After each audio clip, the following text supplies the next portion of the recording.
Hello everyone, welcome back to the run academy. So जैसे आप already जानते हैं कि हमने क्लास 10th आईसीएसई केमिस्ट्री का चैप्टर नंबर 6 नाम इलेक्ट्रोलिसिस जो है उसको डिस्कस करना शुरू किया हुआ है एंड इसके रिलेटेड काफी वीडियोस में ऑलरेडी अपलोड कर चुका हूं। आज के लेक्चर के अंदर हम इसी चैप्टर के जो आखिरी टॉपिक है दैट इज इलेक्ट्रोमेटलर्जी, इसके बारे में डिस्कस करेंगे। और हाँ, ऊपर जितने भी चैनल और जो पेजेस दिए गए हैं उनके जो लिंक्स है डिस्क्रिप्शन बॉक्स में डाल दिए हैं। तो बिना कोई टाइम वेस्ट किए चलिए शुरू करते हैं।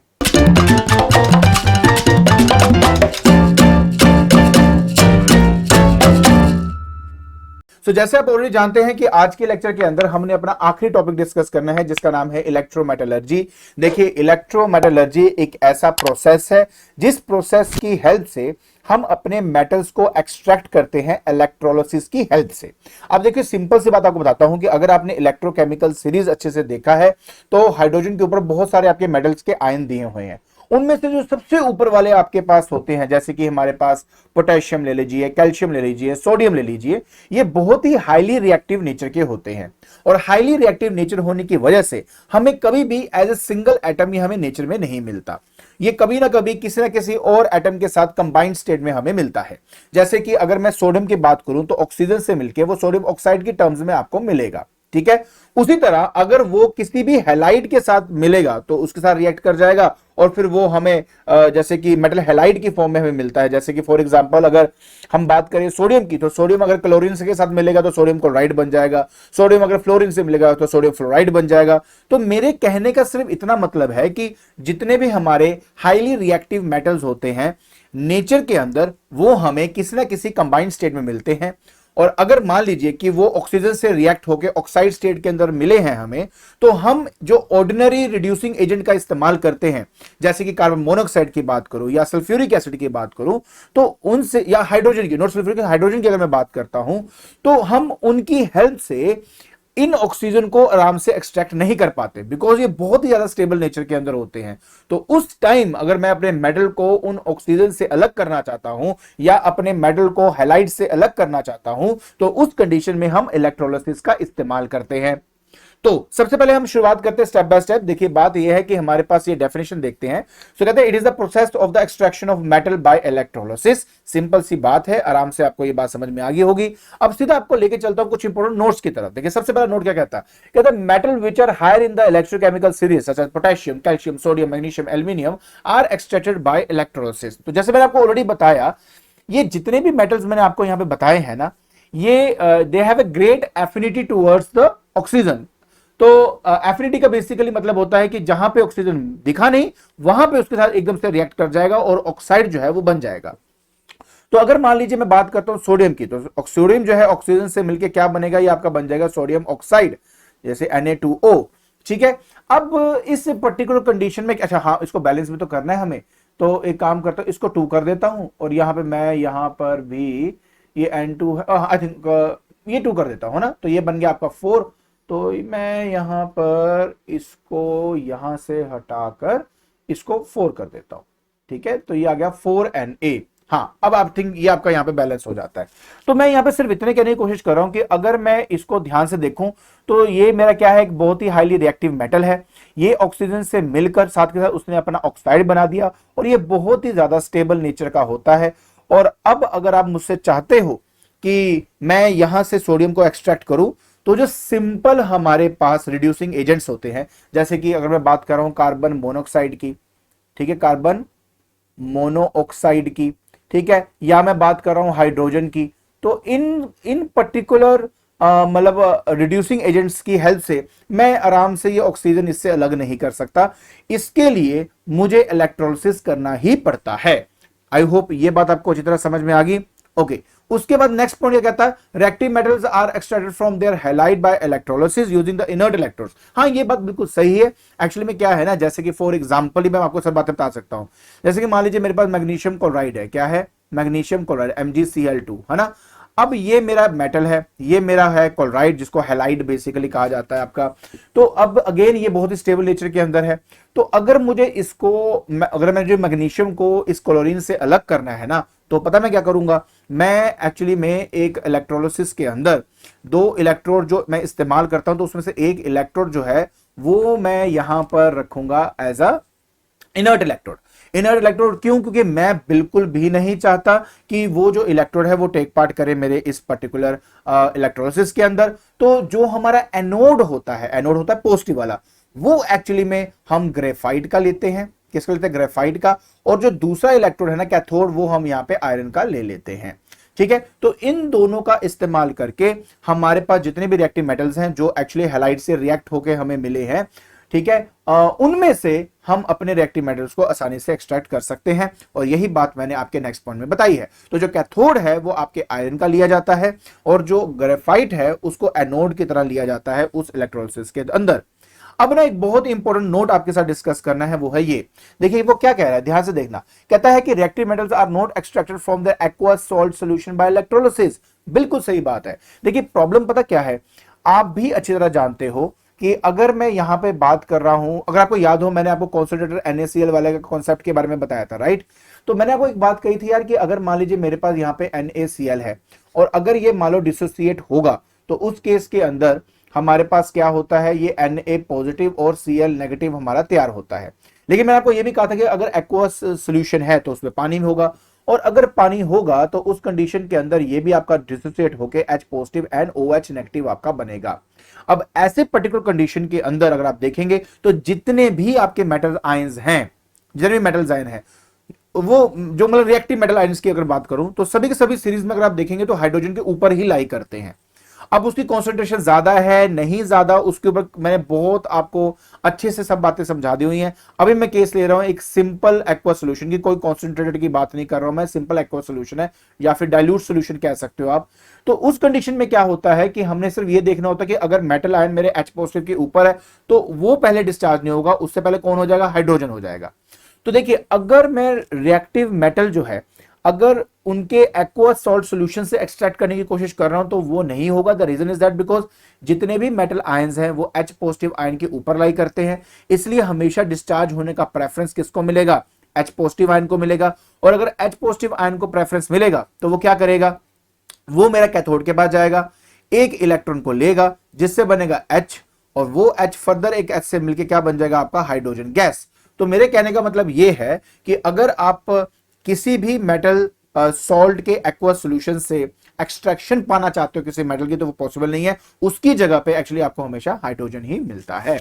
आई होप आपको ये जो पॉइंट है वो अच्छी तरह समझ में आ गया होगा। Very good.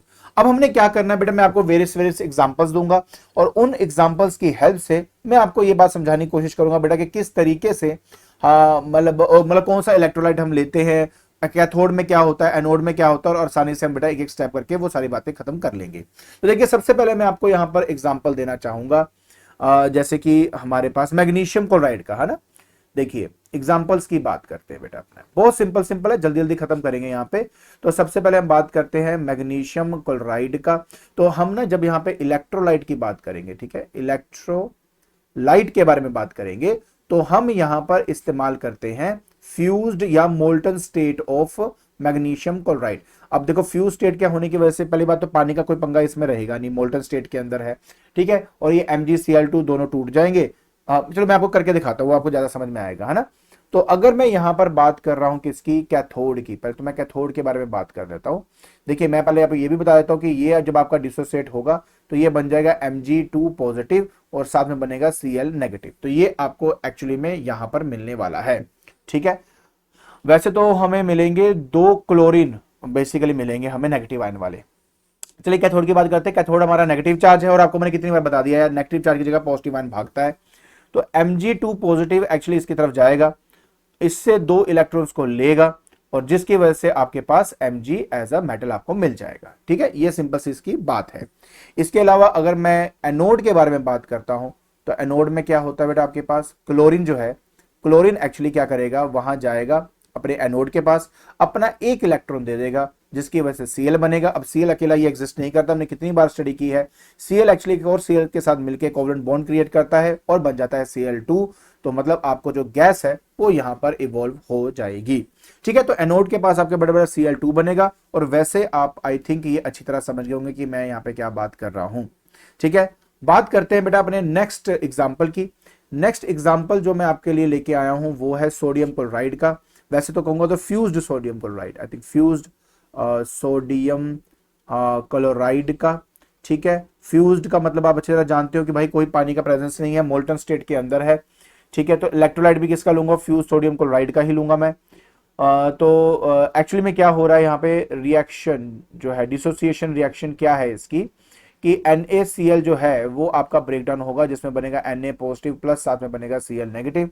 अब मैं बात करने लगा हूं कैथोड की, तो कैथोड के अंदर हमारे पास जो Na है पॉजिटिव, वो एक इलेक्ट्रॉन को लेगा और बन जाएगा Na एज अ मेटल, वो आपको मिल जाएगा। और उसी तरह अगर मैं बात करता हूं यहाँ पे किसकी, क्लोरीन की ना, तो एनोड की बात करते हैं। तो अगर आप एनोड की बात कर रहे हो तो फिर क्लोरीन के साथ तो वही होगा जो मैंने अभी जस्ट आपको बताया है। क्या होगा, क्लोरीन जाएगा एनोड के पास, अपना एक इलेक्ट्रॉन दे देगा, जिसकी वजह से वो बनेगा Cl, वो Cl एक और Cl के साथ कोवलेंट बॉन्ड बनाकर बन जाएगा Cl2, और एज अ गैसियस स्टेट आपको वो मिल जाएगा, ठीक है। तो ये मेरा हो गया एग्जांपल एक सोडियम क्लोराइड का, ठीक है जी। तो सोडियम का मैंने आपको बता दिया है, एंड मैंने आपको किसका बता दिया, ये वाला सोडियम हो गया, मैग्नीशियम हो गया। और उसी तरह आप चाहे तो पोटेशियम ब्रोमाइड का भी आप कर सकते हो, ठीक है। मैं चलो करके दिखाई देता हूं आपको, कितना मुश्किल तो है नहीं है ये। चलिए मैं फटाफट कर देता हूं। तो नेक्स्ट कौन सा है आपके पास एग्जाम्पल, तीसरा कौन सा है, पोटेशियम ब्रोमाइड का लेते हैं, ठीक है। Potassium potassium bromide molten state के अंदर लेना है, ये भी किसमें लेना, फ्यूज स्टेट या मोल्टन स्टेट के अंदर आपने इसको लेना है। तो बेटा पोटेशियम ब्रोमाइड मतलब KBr है आपका, डिसोसिएट हो जाएगा तो ये बनेगा K पॉजिटिव और साथ में बनेगा Br नेगेटिव। तो ये आपके पास बन गया। अब हम बात करने लगे हैं कैथोड में क्या होगा। सो अब आप समझदार हो यार, आपको पता है कि क्या हम बार बार बातें कर रहे हैं। कैथोड के अंदर पॉजिटिव वाला जाएगा तो K पॉजिटिव अपना एक इलेक्ट्रॉन लेगा, तो बन गया आपका K एज ए मेटल आपको मिल जाएगा, मतलब पोटेशियम आपको मिल जाएगा। और जो Br है, अगर मैं बात कर रहा हूं एनोड की, तो इस कंडीशन में क्या देखने को मिलता है कि जो Br है नेगेटिव, वो अपना एक इलेक्ट्रॉन लूज करके बन जाएगा Br, और वो Br अपना एक और Br के साथ कोवलेंट बॉन्ड बना के बन जाएगा Br2। तो ब्रोमीन गैस जो है वो आपकी यहाँ पे आपको मिल जाती है। आई होप ये आपको अच्छी तरह समझ में आ गया। चलिए मैं सारे क्लोराइड्स के बारे में बात कर रहा हूं, तो एक ऑक्साइड के बारे में बात कर लेते हैं। देखिए क्या है कि अगर मैं बात करता हूं एल्यूमिनियम को, अगर मुझे एक्सट्रैक्ट करना है, ठीक है, ये फोर्थ वाला है।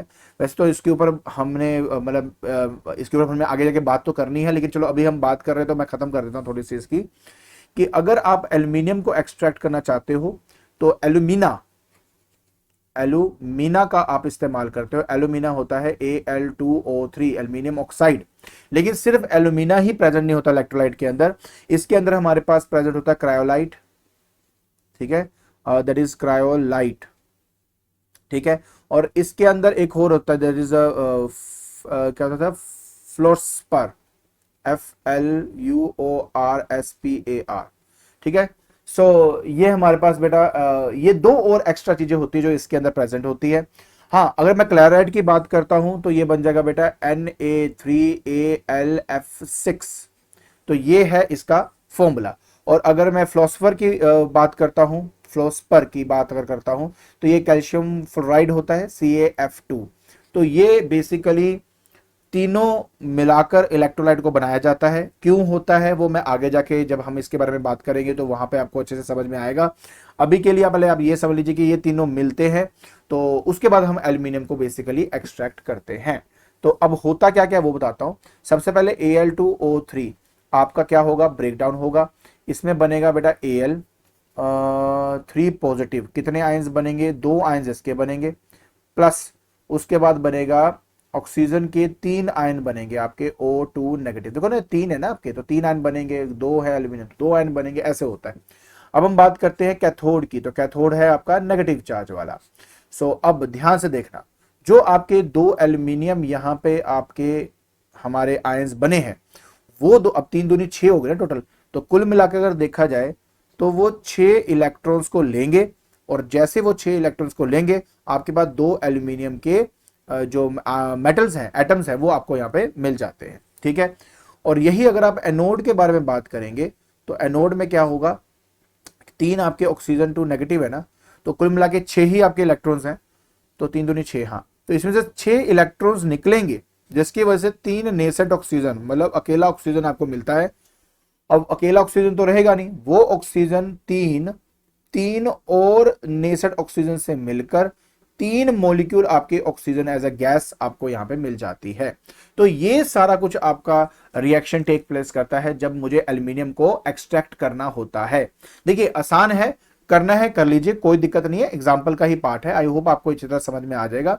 तो आज के लेक्चर के अंदर ये सब जो हमने स्टडी किया आई होप आपको समझ में आ गया होगा। ठीक है, तो आज के लेक्चर के अंदर हमने फाइनली ये चैप्टर खत्म कर लिया है। आई होप आपको ये जितने भी टॉपिक्स मैंने बताए हैं वो अच्छी तरह समझ में आ गए होंगे। और हाँ, अगर आपको मेरी वीडियो पसंद आ रही है तो please like it, share it and subscribe it. आज के लिए बस इतना ही। Thank you so much.